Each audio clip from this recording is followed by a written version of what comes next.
संघर्षयोद्धा मनोजदादा जरांगे यांची मोठी घोषणा। मित्रांनो, 29 ऑगस्ट रोजी मनोजदादा जरांगे पाटील यांचं मुंबई या ठिकाणी उपोषण आहे आणि या उपोषणाच्या अनुषंगाने मनोजदादा जरांगे पाटील महाराष्ट्रामध्ये दौरे करत आहेत आणि या दौऱ्यामध्ये कुठं काय झालं, मग कुठल्या जिल्ह्यामध्ये किती रिस्पॉन्स भेटला, काय झालं, आपण या व्हिडिओमध्ये पूर्ण बघणार आहोत आणि सरकारला ह्या जो दौरा आहे त्याविषयी काय वाटतं ते आपण या व्हिडिओमध्ये बघणार आहोत। मित्रांनो, हा व्हिडिओ पूर्ण बघा। मी ॲडव्होकेट बापूसाहेब जाधव मुंबई 24 तास या चॅनलमध्ये आपले सहर्ष स्वागत करीत आहे। मित्रांनो, मराठा समाजाच्या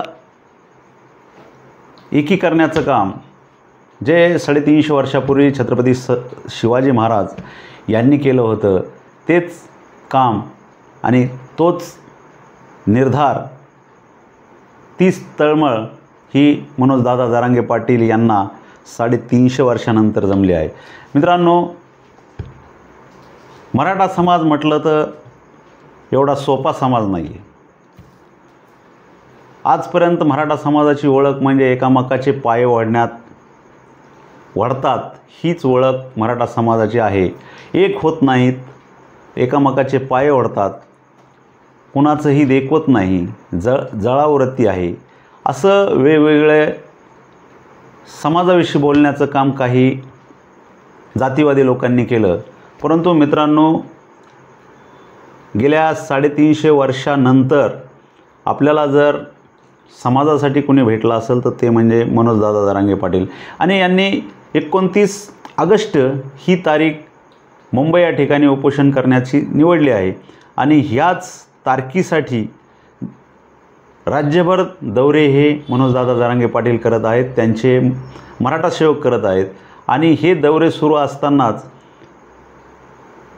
जो काही उत्स्फूर्त प्रतिसाद मिळत आहे त्या उत्स्फूर्त प्रतिसाद बघून सरकारच्या मनामध्ये किंवा पोटामध्ये असं ढवळल्यासारखं होत आहे। कारण मित्रांनो, गेल्या वेळेस समाजाला फसवण्याचं काम हे सरकारने केलं आणि मुंबईच्या वेशीवर अडवून जे काही खोटे नाटे समाजाला किंवा मनोजदादा जरांगे पाटील यांना खोटे आश्वासनं किंवा खोट्या ऑर्डर देऊन फसवण्याचं काम केलं आणि ते समाजाला आता यावेळेस सहन होईना, म्हणून मराठा समाजाने असा निर्धार घेतला आहे, असा निश्चय केला आहे की आपण आता काहीही झालं तरी मुंबईमधून वापस यायचं नाही। जोपर्यंत ओबीसीमधून आरक्षण घेतो त्याच वेळेस मुंबई सोडायची, असा निर्धार पक्का केला आहे।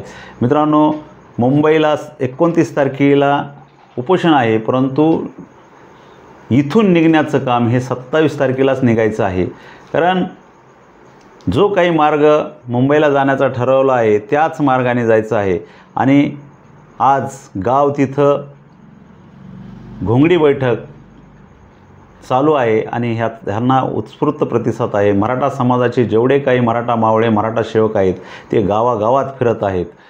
गाव, वस्ती, डोंगर, दऱ्या खोऱ्यामधले लोक एकत्र येत आहेत आणि येणाऱ्या 29 तारखेला मुंबईमध्ये भगवं वादळ धडकल्याशिवाय राहणार नाही, असं समाजातून आणि लोकांमधून चर्चा आहे। कारण गेल्या 27 तारखेला मुंबईमध्ये फक्त जे काही ग्राउंड आहेत किंवा जे मैदान आहेत ते पाहण्याचं काम शिष्टमंडळाने केलं। त्यावेळेस थोड्या थिडक्या नाही तर 500 गाड्या मुंबईला महाराष्ट्रामधून आल्या होत्या आणि ह्याच गाड्याचा धसका घेऊन आज सरकार पूर्ण हादरलं आहे। आणि मित्रांनो, आज महाराष्ट्रामध्ये प्रत्येक गावामध्ये मराठा सेवक पोहोचला आहे आणि पोहोचून एकजूट करण्याचं काम मनोजदादा जरांगे पाटील यांच्या आदेशाने करत आहेत आणि जिथं जाते तिथं प्रत्येक ठिकाणी हजारोचे मेळावे किंवा बैठका होत आहेत। मित्रांनो, आपल्याला मनोजदादा जरांगेविषयी आणि 29 ऑगस्ट रोजी जो मनोज जरांगे पाटील यांचं उपोषण होणार आहे त्या उपोषणाविषयी काय वाटतं ते आम्हाला नक्की कळवा आणि आमचे असेच वेगवेगळे व्हिडिओ पाहण्यासाठी आमच्या चॅनलला आत्ताच लाईक करा, शेअर करा, कमेंट करा आणि सबस्क्राईब करायला विसरू नका. जय हिंद, जय महाराष्ट्र, जय शिवराय.